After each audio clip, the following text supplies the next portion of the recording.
Sandiego, and I'm a psychology student, which means, yes, I do know what you're thinking. God, I wish I didn't. I'd like to make a public service announcement tonight. It starts with a riddle. What's 13 inches long and white? Not a damn thing since John Holmes died.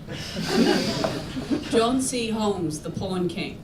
He's one of the first major porn stars.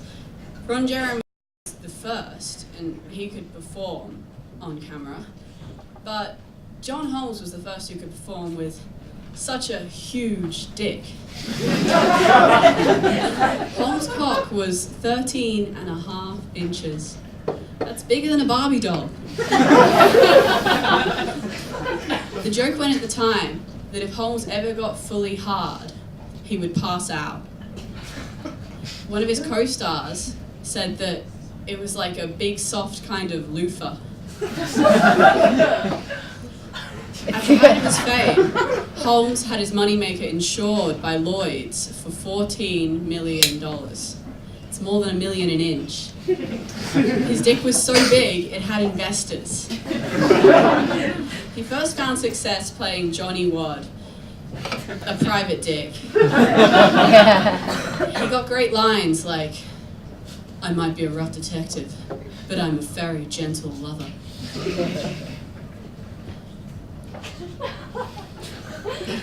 Directors found it hard to get Holmes to work because, despite being a self-confessed sex fiend, living his life dream, he didn't really seem to enjoy making porn.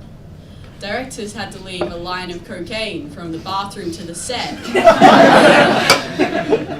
Maybe it was his massive drug habit that kept him from his work, but maybe it was that Holmes didn't really fancy his female co-stars.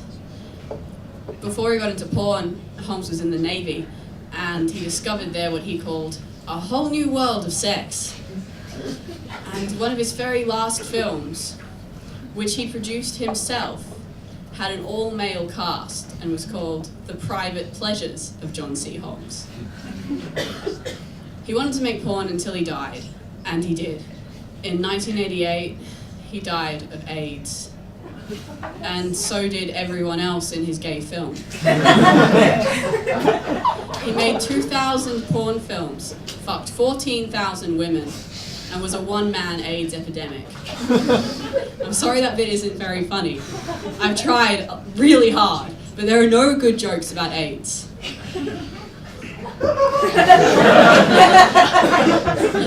they found out about his AIDS diagnosis in America, Holmes did the rational thing for someone in his position.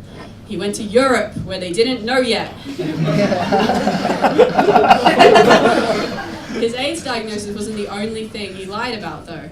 He liked to claim to have multiple degrees. He said that he had degrees in political science, physical therapy, and medicine.